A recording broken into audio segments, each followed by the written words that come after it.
Well, hello, this is Jeff Gaudiosi, and it's another episode of my favorite Christmas songs on misplacedstraws.com. And my guest today was sort of on the site a little earlier this year when I had the chance to photograph and review a live show that he did with his amazing solo band earlier in the summer. But he's here now to talk about something that's near and dear to both of our hearts, our love of Christmas music. You probably know him best as the frontman for Mr. Big. Please welcome Mr. Eric Martin. Welcome, Eric. Hello, how you doing? Ho, ho, ho, and the whole bit. Doing great. Ho to the ho. All right. Thanks for taking the time to do this. I really appreciate it. You're welcome. I'm actually, I just woke up a little while ago. I'm getting into the hang of it, getting to the Christmas spirit, waiting for Santa to come, still in my pajamas. And, before we get into the Christmas music that you've actually recorded, let's go back. You and I had talked before, and for both of us, Christmas was always big growing up, a lot of the decorations, the whole house, all that. What do you remember as sort of the first Christmas music you heard growing up? Let me see. My dad was in the Army, and so we traveled around a lot. I mean, we lived in Kansas, and we actually live in like Fort Leavenworth, Kansas, right next to the prison and everything, but Germany and Italy, and God, we went to Switzerland and Florida and Maryland, but I just kind of remember moving around. And the only thing that's kind of consistent with all of it, it's kind of a blur, is the Christmas tree. And I remember we pretty much had that same type of Christmas tree and the same Christmas ornaments, but our White Christmas was the first song I heard, because we would watch the movie. The movie was pretty important to my mother and father, and we were little kids, and we were just kind of watching this thing. We didn't kind of pay attention to the dialogue, but the music was incredible, and still is incredible to this day. It's one of my favorite movies of all time. And the other one is Casablanca, and the same director directed both of them. I just have to let you know. Michael Curtis or whatever. Just every song, everything, the guy got the girl in the end, the whole romantic thing. But all those songs, White Christmas, there was another song I was like, snow, snow, snow, snow. It was like, sorry. Happens. It's in the morning. It's early over there. I mean, it's Rockstar morning. Yeah. I want to say it's 12 o'clock exactly, but Rockstar morning. But yeah, all the songs that are on that soundtrack were the soundtrack of my holidays. We're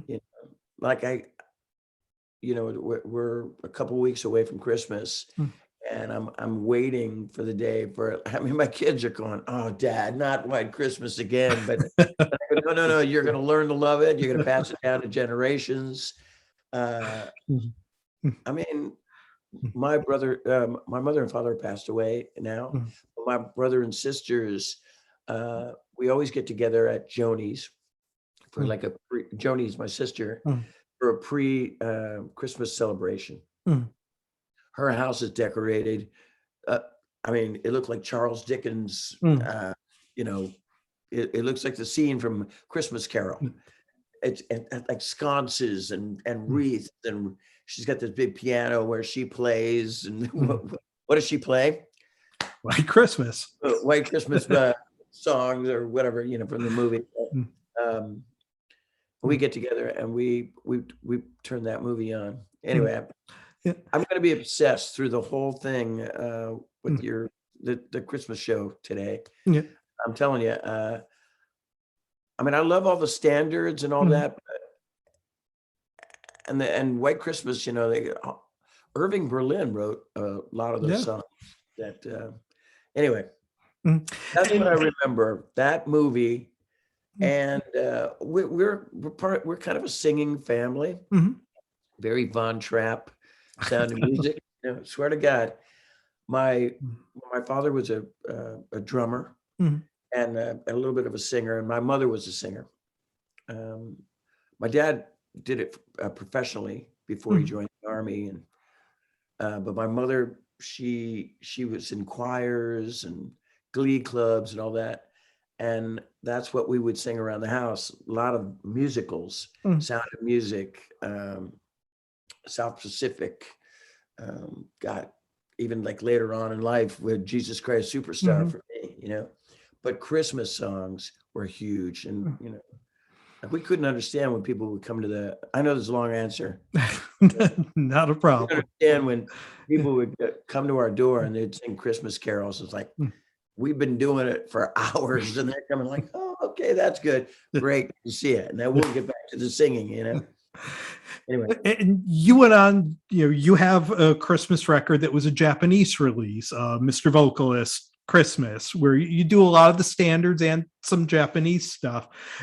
Yeah. Have you ever thought of doing a full English language one to put out here, or has it just never come up? That's never come up. I mean, I'm so happy that I did that, that project.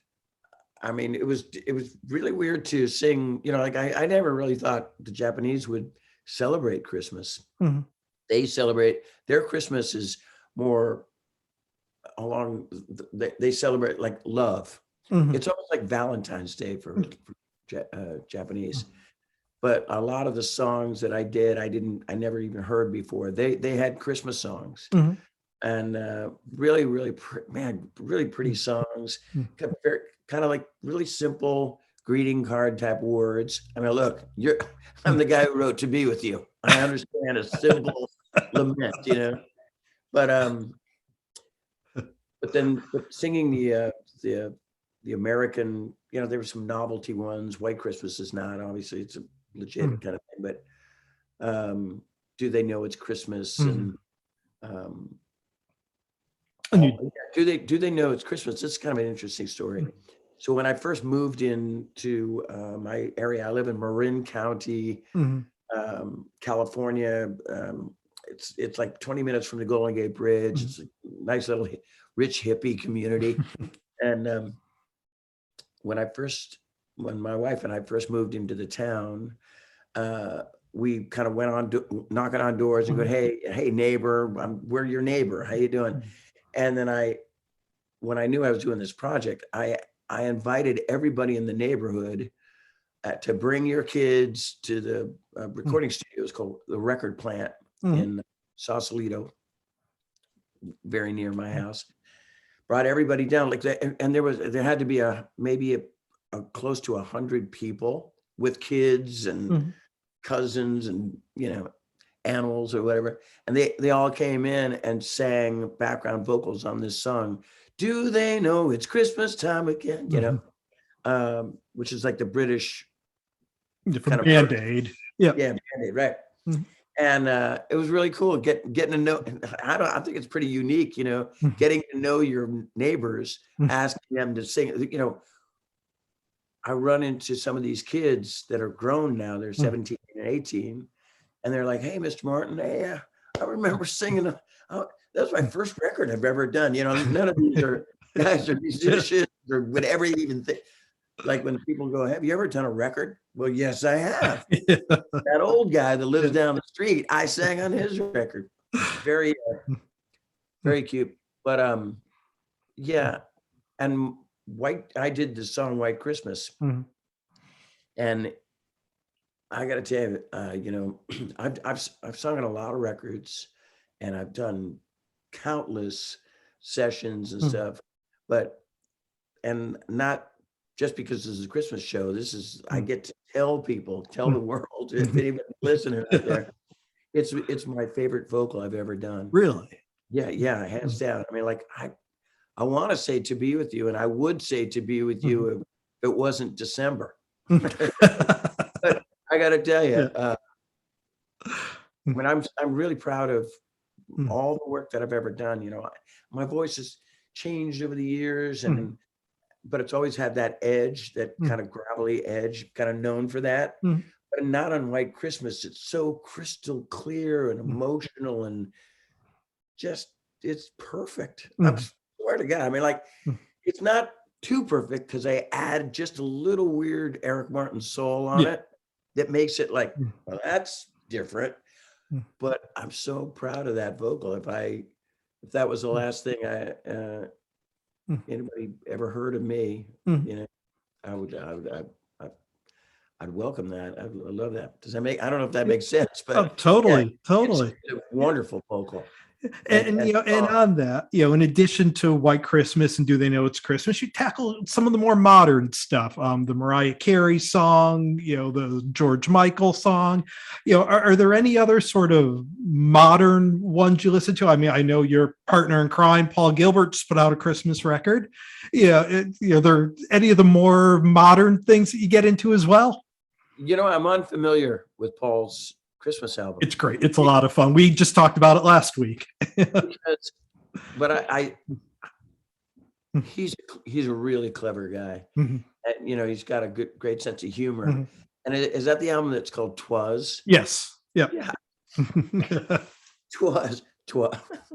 Yeah. Coincide with Werewolves of Portland. Yeah. Oh, yeah.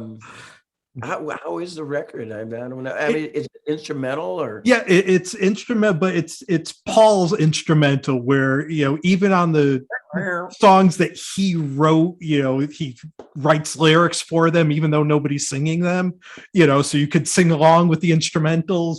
You know? You could, I've been singing, oh, really? But that's how when me and Paul Gilbert wrote songs together, it would be like singing to an instrumental. Yeah. Like, can I break this down? Yeah, that's a lot of fun. It's a lot of fun. It's good record. Is it standards stuff or? Oh yeah, a little of everything. I mean, he does some of the standards. He goes back and does some of the fun stuff like Rudolph and Frosty.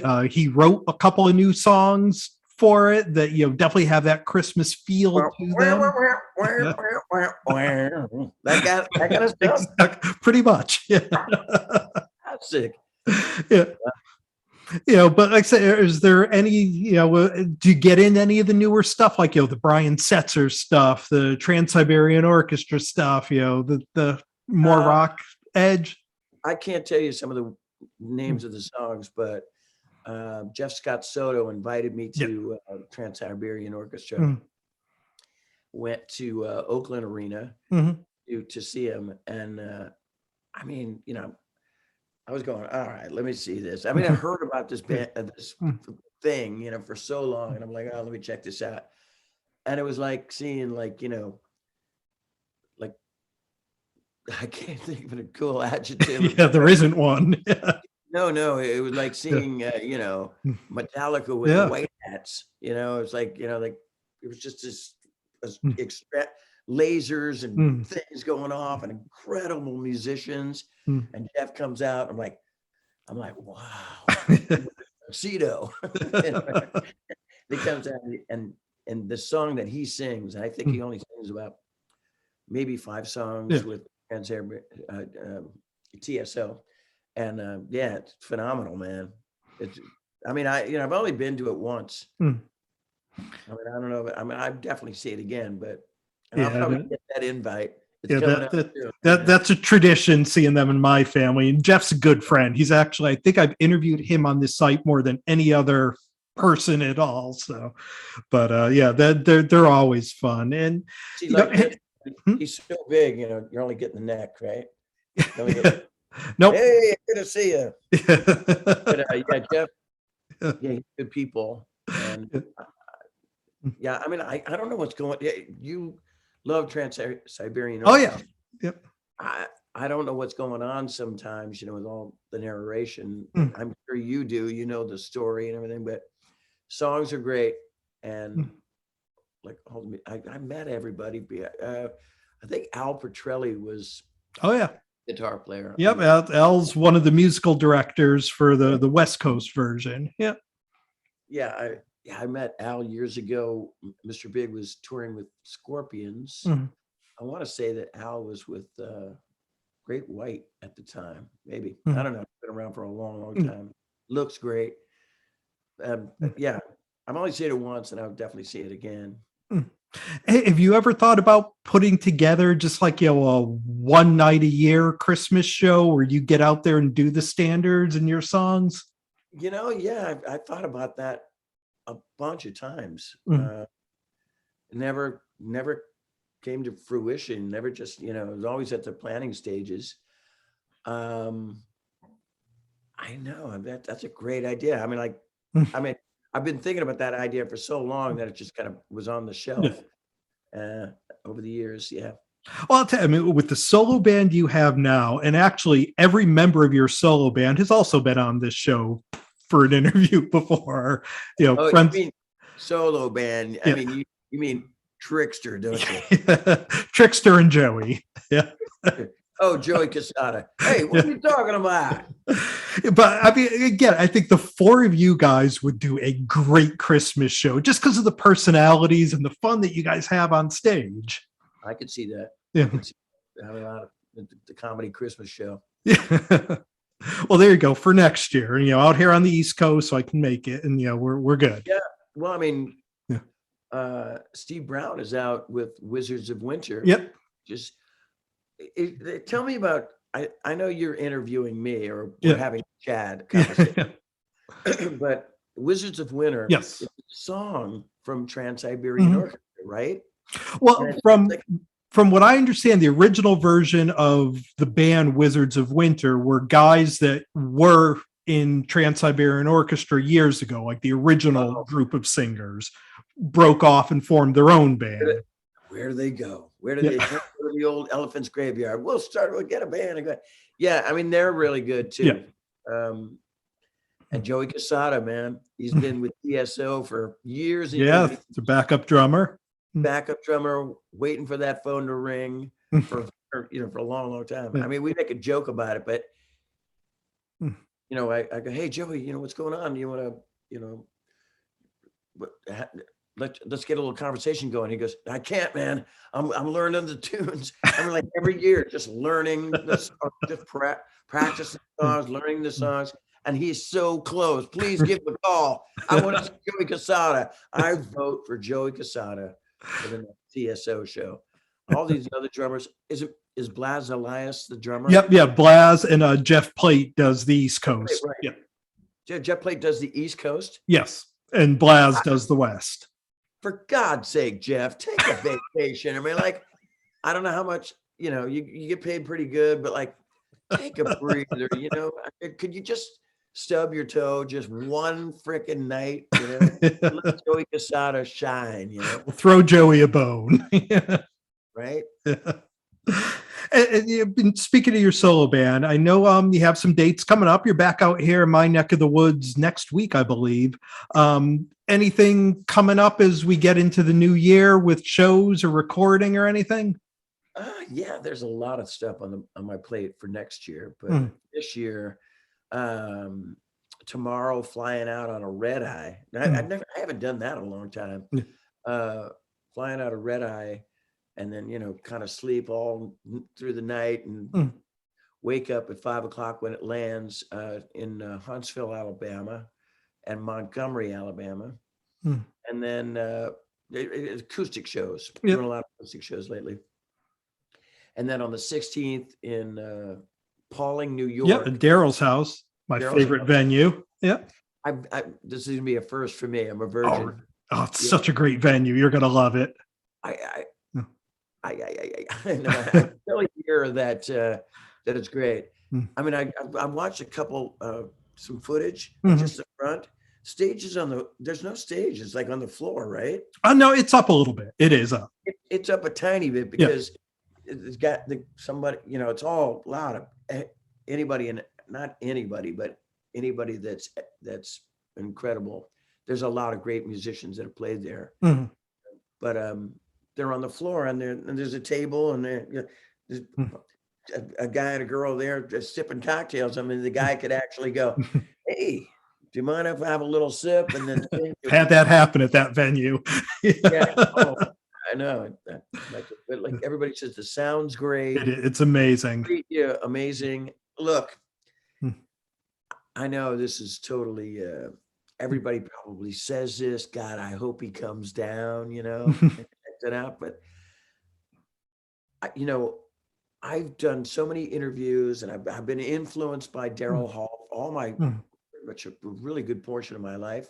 But every interview I've ever done, I mention, Otis Redding and Paul Rogers from Free. And then I always, maybe Sam Cooke. And then I say Daryl Hall all the time.